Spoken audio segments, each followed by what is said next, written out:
Hola, muy buenas tardes, bienvenidos a su programa Respuestas Psicoanalíticas. A ver, es que ahora puse la cámara en otro lado y quiero que se vea bien. Ustedes me van diciendo cómo se ve. A ver, bueno, me parece que ahí estamos. Bueno, pues yo soy la licenciada Cintia Cirilo y estoy con ustedes en una transmisión más de su programa. Respuestas Psicoanalíticas es una transmisión que realizamos los diferentes terapeutas de CIPRE. Bueno, hay más terapeutas en CIPRE, pero particularmente Respuestas Psicoanalíticas la transmitimos cuatro, que es la licenciada Cristina Kennington, el día de ayer junto con el licenciado Diego García Ovalle.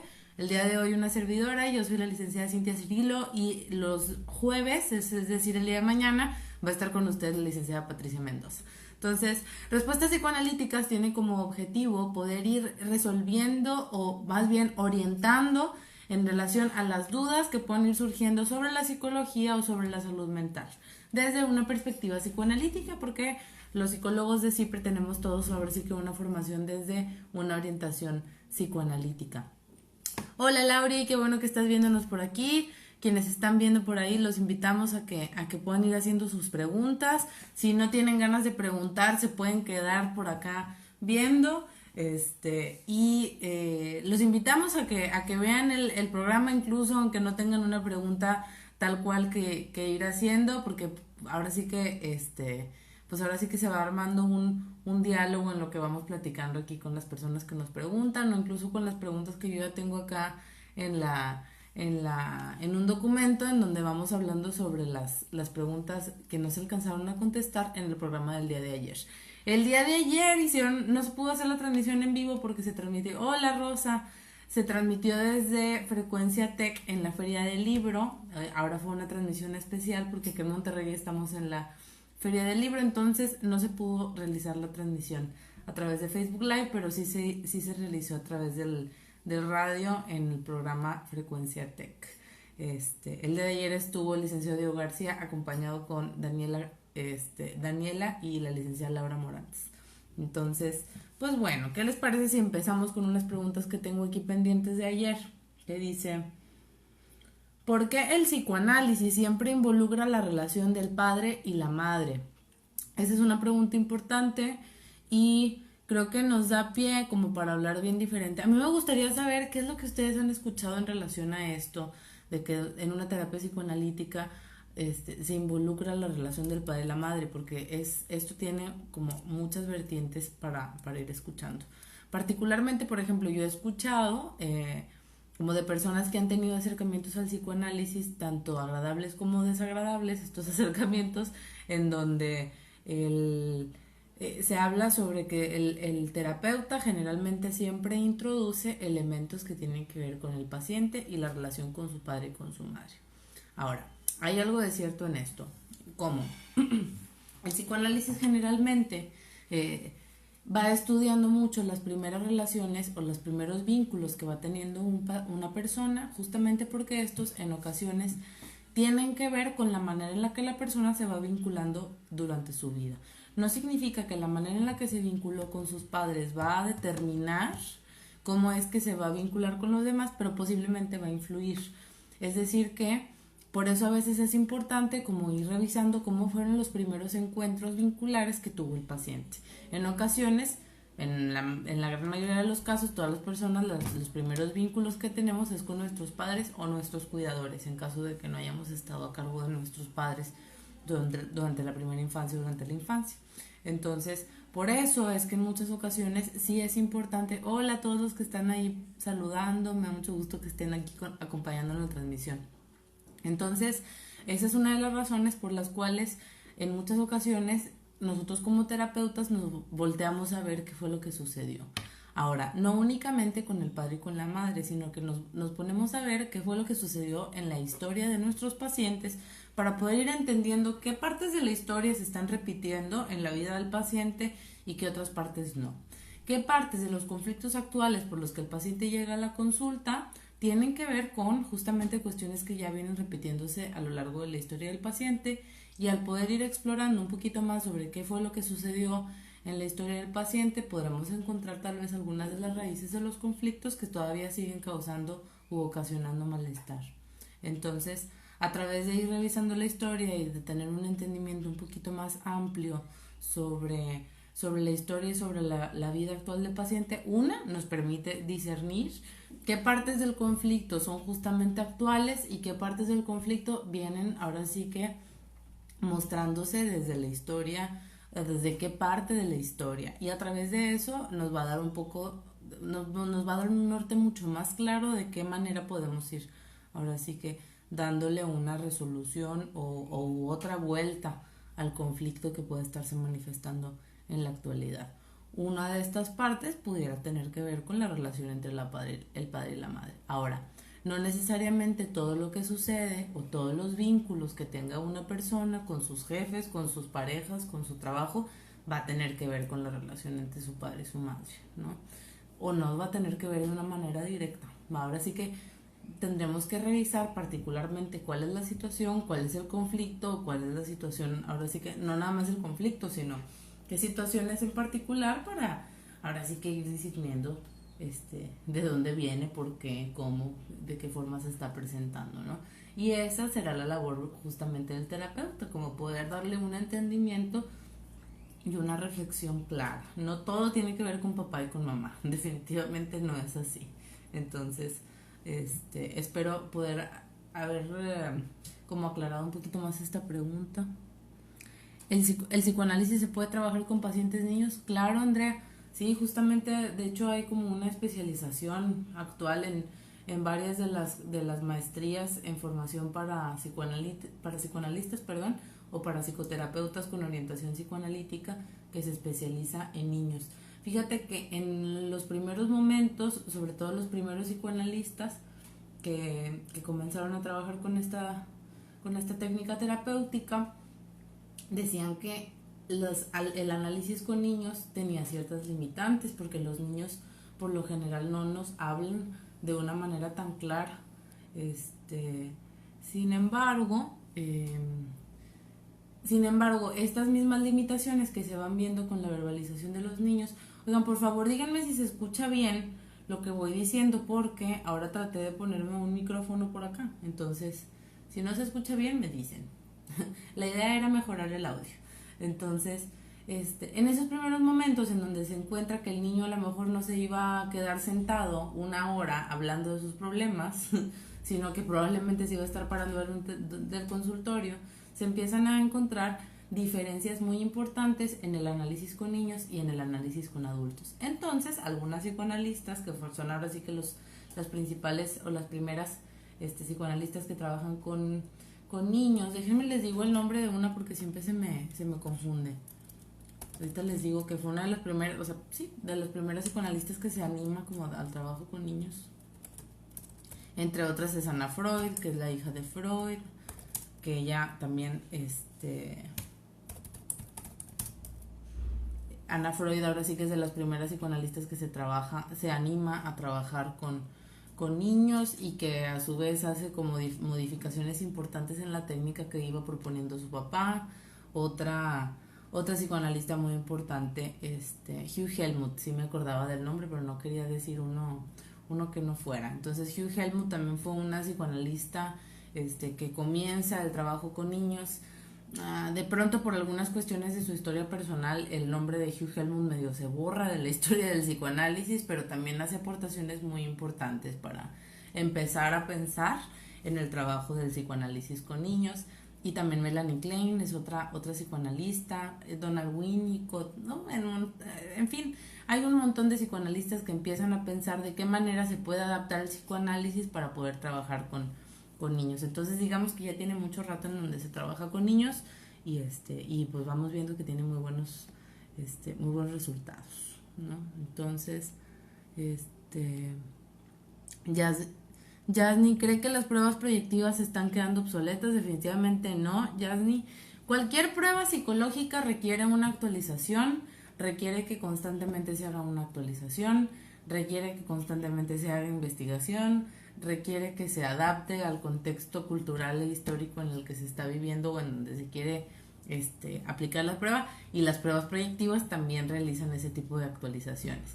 Sí hay que ver qué pruebas proyectivas se utilizan. Si estamos utilizando una prueba proyectiva de hace 20 años, habrá que fijarnos muy a detalle si ya hay una actualización o una nueva revisión. A veces es la misma manera en la que uno aplica la prueba, pero los elementos que se utilizan para revisarla y para hacer como el conglomerado de resultados junto con las entrevistas clínicas y con los resultados de la prueba psicológica es lo que se actualiza. Entonces, eso es lo que es muy importante.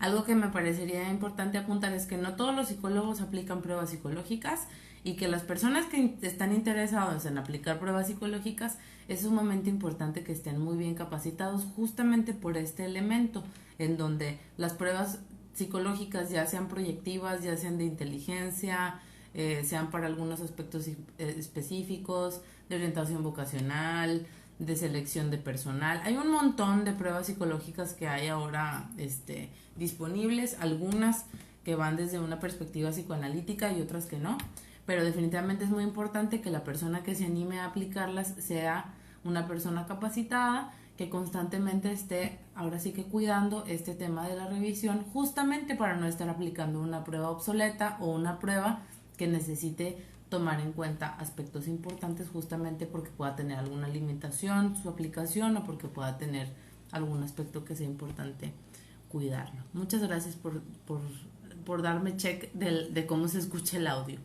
Ok. Carla dice, mi niño tiene TDAH, trastorno por déficit de atención e hiperactividad. Bueno, Carla, pues es muy importante que si tu hijo ya tiene este diagnóstico, pues pueda tener un tratamiento psicológico adecuado. Definitivamente un tratamiento psicológico con una orientación psicoanalítica brinda muy buenos resultados, o ahora sí que brinda una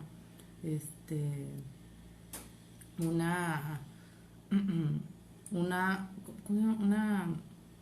pues sí, definitivamente brinda mayor bienestar y permite un entendimiento más completo del conflicto, y definitivamente una terapéutica muy favorable para niños que tienen alguna sintomatología que pudiera entrar en el aspecto del trastorno por déficit de atención e hiperactividad. Entonces, pues yo te recomendaría que si tu hijo está recibiendo tratamiento psicológico, continúe, y si no está recibiendo tratamiento psicológico, es súper importante que sí se puedan acercar con un profesional de la salud mental justamente para que tenga el mejor tanto desempeño personal como social, que su autoestima esté fortalecida, entre otros elementos por los cuales pudiéramos recomendar este tipo de apoyo.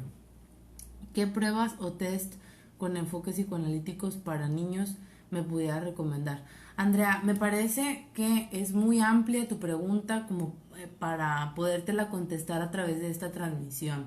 Sin embargo, lo que te puedo recomendar para tratar de focalizarla es que es bien importante revisar cuál es la batería de pruebas completa que vas a querer aplicar, porque para aplicar una prueba psicológica es necesario que apliques varias, justamente para corroborar la información que están arrojándote los resultados a la hora en la que ya se hace una revisión.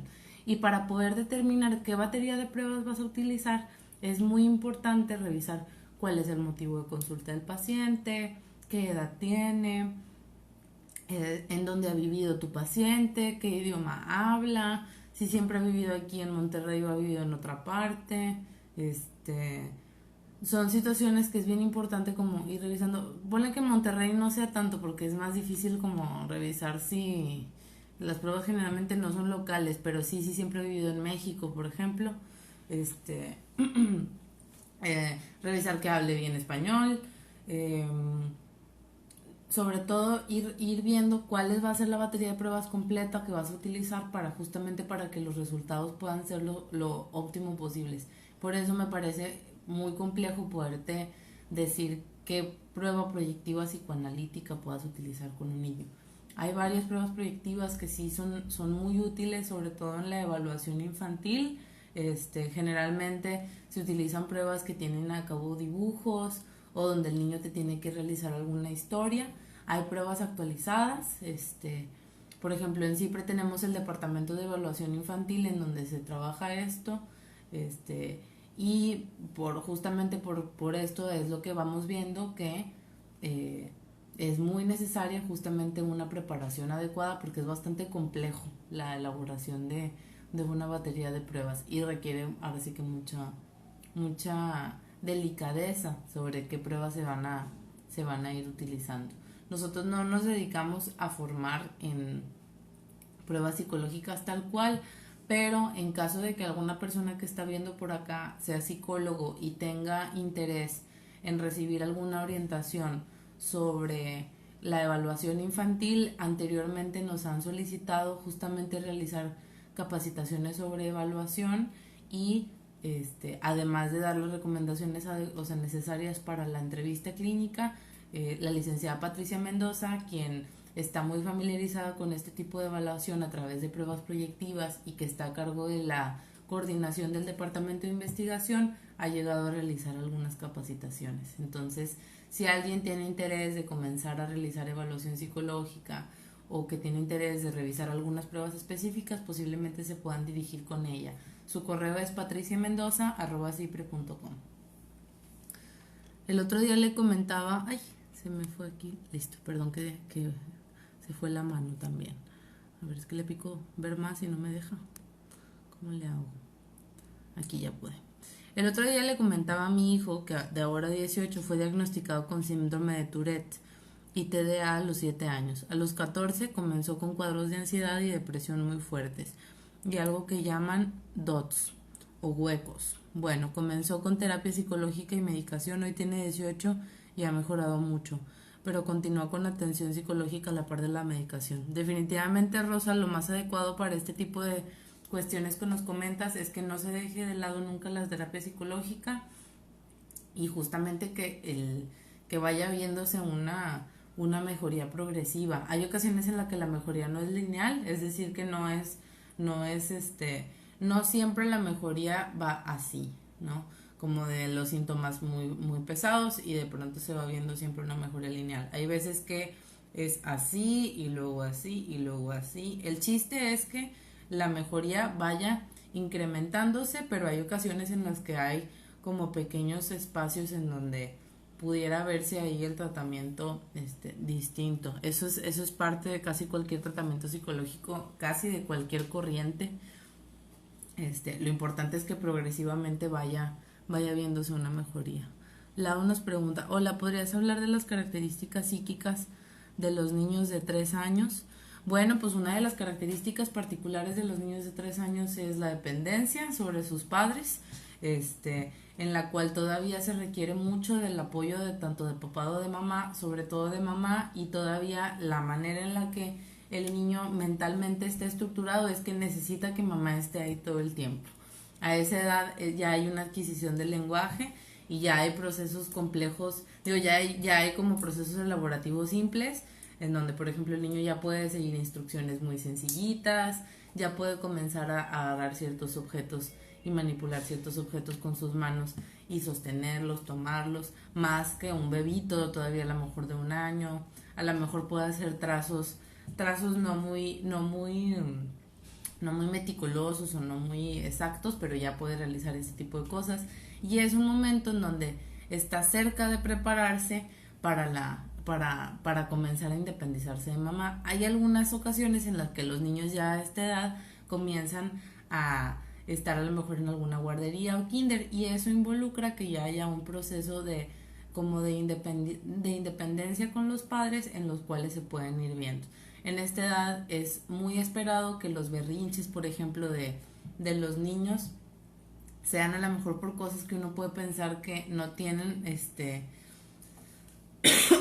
disculpen, que a lo mejor que no tienen ni pies ni cabeza, que son como, que pueden ser como berrinches, que pareciera que no tienen ningún sentido, pero generalmente los berrinches de esta edad pues también nos indican que hay algo que el niño no está pudiendo resolver, no está pudiendo entender y es entonces en donde nosotros como adultos podemos irlos ayudando. Lo más característico me parece de esta edad es justamente la cuestión de la dependencia y por ejemplo en donde el niño también está comenzando con el control de esfínteres o se esperaría que esté comenzando con el control de esfínteres, ya esta es una edad en donde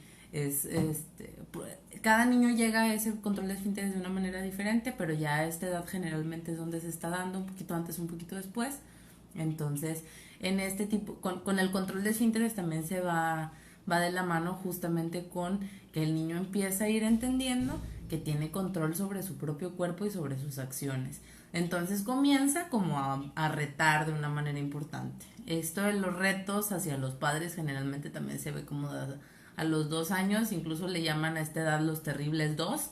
Entonces, cada niño va a mostrar estas características que yo les menciono en momentos diferentes, pero particularmente estas características generales creo que pudieran ser algo que pudiera caracterizar esta edad.